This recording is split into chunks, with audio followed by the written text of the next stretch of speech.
Stade Toulousain, podcast. On a envie, bien entendu, de prendre du plaisir sur le terrain.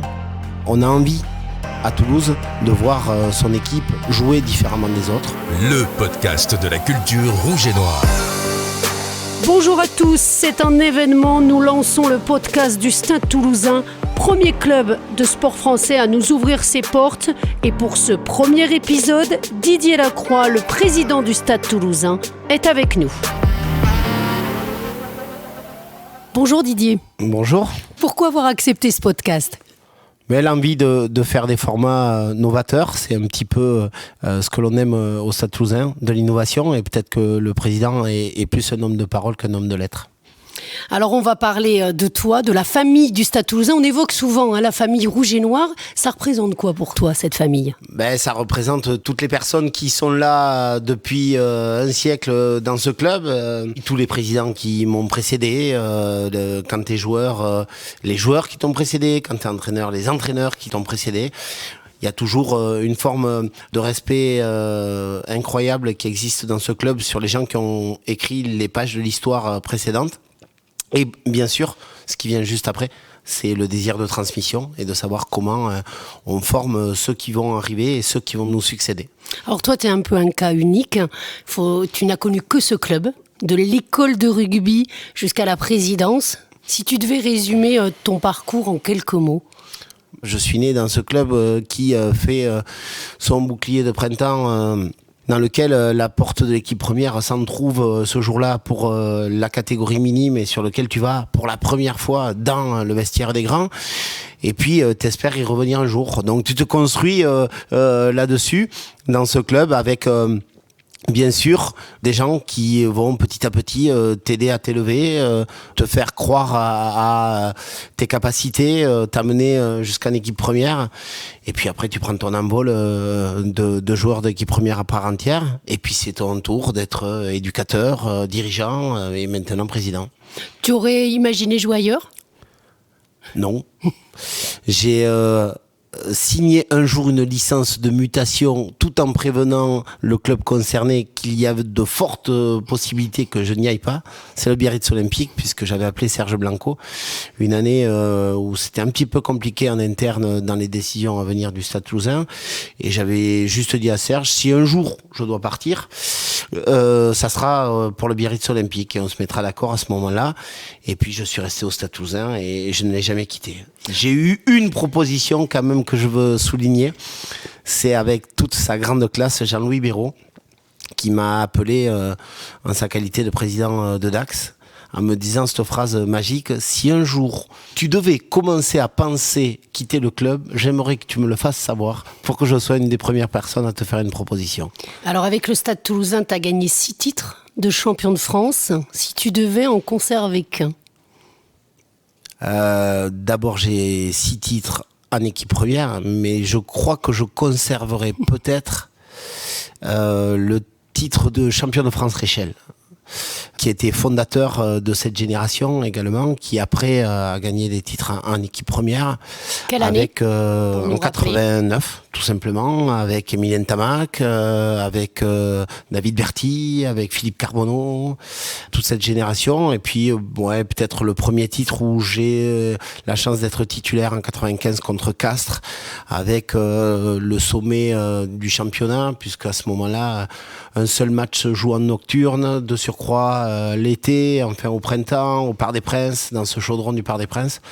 La lumière, l'intensité de ce combat, l'intensité des supporters et l'intensité médiatique qui accompagne une finale du championnat. Et c'est fini ici. Toulouse, champion de France 95, Toulouse, 12e titre. Record absolu pour le Stade Toulousain. Alors aujourd'hui, tu es dans le costume du président. En top 14, vous êtes leader. Vous restez là sur 12 victoires consécutives, ce qui est un record. Tu t'attendais à un tel parcours ? Le but depuis toujours, mais depuis mon arrivée, c'est de mettre le Stade Toulousain comme compétitif dans l'ensemble des compétitions dans lesquelles on s'inscrit. C'est le cas, puisque nous sommes en quart de finale de Coupe d'Europe. Et pour l'instant, ça se passe plutôt bien en top 14. Une capacité au Stade Toulousain à retrouver son jeu, à retrouver son enthousiasme, à faire jouer ses jeunes joueurs, et qui se concrétise par de la réussite, c'est encore autre chose. Mais toute la première partie, se donner les moyens d'eux, oui, c'était quand même prévu.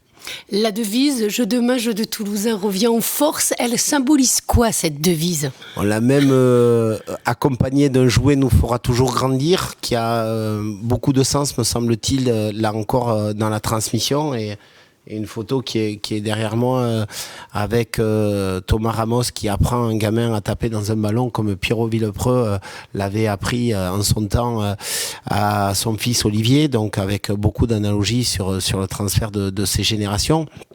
Bon, je crois qu'on a envie, bien entendu, de prendre du plaisir sur le terrain. On a envie à Toulouse de voir son équipe jouer différemment des autres. Je pense que c'est également une des maximes sur lesquelles on s'appuie là, en interne. Vous le voyez un petit peu moins transparaître à l'extérieur, c'est cultiver notre différence. Ça veut tout simplement dire que c'est pas jouer pour jouer, c'est jouer avec une certaine efficacité. C'est avoir une capacité de pouvoir faire vivre ce ballon, jouer un petit peu différemment des autres actuellement, c'est de jouer avec des gabarits différents, de jouer des intervalles plutôt qu'un jeu de défi, mais c'est aussi lié à la capacité qu'ont Zach Holmes, Romain Tamac, Antoine Dupont, Thomas Ramos, dans l'efficacité du jeu au pied et donc dans le réalisme, justement dans cette alternance qui te permet après, dans un second temps, de jouer. Mais encore une fois, je suis intimement convaincu que jouer pour jouer sans avoir une mêlée conquérante, une touche conquérante et une capacité à être très hermétique sur un plan défensif, notamment ce qui nous permet de récupérer un certain nombre de ballons à exploiter. Et encore une fois, avec cette équipe qui a une vraie capacité à créer l'empathie autour d'elle et qui donne beaucoup de bonheur. Alors, dans un mois, le Stade Toulousain disputera son quart de finale européen à l'extérieur. Ce sera au Racing 92. Que faudra-t-il pour l'emporter ? On sait que c'est toujours plus compliqué d'aller jouer à l'extérieur. On sait que d'aller jouer un quart de finale à l'extérieur, les Racingmen ont un double avantage, vont avoir a priori l'avantage du public, même si on va essayer d'aller les contester là. On a à chaque fois qu'on essaye de faire une cartographie de nos aficionados, on se rend compte qu'on en a vraiment partout sur le territoire, et également à l'étranger. Donc là, le but, c'est de les équiper en les coloriant en rouge, qui est notre couleur fétiche de la Coupe d'Europe. Et ça va nous permettre d'essayer d'être le plus visible possible. Donc on va essayer d'aller gagner ce combat, bien entendu, des spectateurs, parce que ça fait partie du folklore et de l'animation telle qu'on l'a en tête sur les phases finales. Donc après, on ira concrètement jouer notre chance sur le terrain. Encore une fois, je parlais du deuxième avantage. C'est l'habitude de jouer sur ce terrain synthétique de l'Arena, qui est encore, pour l'instant, avec Oyonnax et les Saracens, des terrains qui sont différents. Donc on joue différemment sur cette surface. On va s'entraîner, nous aussi, sur une surface synthétique, puisqu'on a un terrain d'entraînement qui permet de reproduire les conditions de jeu qui sont propres au terrain synthétique. Et donc, on va aller avec... Je mets du sourire parce que c'est avant tout du plaisir de jouer un match de phase finale. On va savoir si ce Stade Toulousain, qui joue si bien les phases de qualification, sont capables d'élever leur niveau de jeu, parce que les phases finales, c'est ça, d'élever son niveau de jeu, individuellement et collectivement, dans la pression, pour aller taquiner nos amis parisiens. Alors en bonus, pour finir ce premier podcast, on va s'intéresser quand même au tournoi, à l'actualité, qui est le tournoi Destination. Et les jeunes bleus toulousains qui s'illustrent, ils nous régalent. Est-ce que tu leur as adressé un message ? Qu'est-ce que tu leur as dit à ces jeunes ? de pas être bouffé par l'enjeu, d'essayer de voir plus loin que ce simple match ou que cette simple sentence qu'on prédit sur la fin de ce tournoi, de prendre du plaisir, ce qui ne veut pas dire faire n'importe quoi, de prendre du plaisir et de jouer le rugby qu'ils aiment avec tout cet enthousiasme, avec cette vivacité, avec cette capacité à embarquer. C'est ce qu'on voit chez Thomas, c'est ce qu'on voit chez Romain, c'est ce qu'on voit bien entendu sur le phénomène qu'est Antoine, et c'est ce qu'on voit également dans à peu près tous les profils que l'on sort actuellement. Moi, j'ai confiance en eux. Je pense qu'ils ont une capacité à faire bouger les lignes. Ils vont faire encore plein de conneries. Ils vont faire certainement des mauvais matchs. Il faudra juste qu'on soit un peu plus tolérant. Et s'ils peuvent nous renvoyer autant de sourires que ce que le Stade Toulousain et ses jeunes joueurs le font sur le terrain, bien sûr, on sera les premiers ravis. Alors en revanche, la blessure de Julien Marchand, le talonneur et capitaine du Stade Toulousain, il s'est fait opérer le 11 février des ligaments croisés. Comment va-t-il ? Il va bien, il a un mental d'enfer, il a envie de revenir très vite, on a toujours le souci du délai de rétablissement. Tout le monde est très pressé et tout le monde veut prendre beaucoup de précautions qui sont deux choses un petit peu paradoxales. Mais je crois que Julien est un énorme bosseur. C'est quelqu'un de très consciencieux. C'est quelqu'un qui va regarder également de près qui va jouer à sa place parce que c'est un gros compétiteur.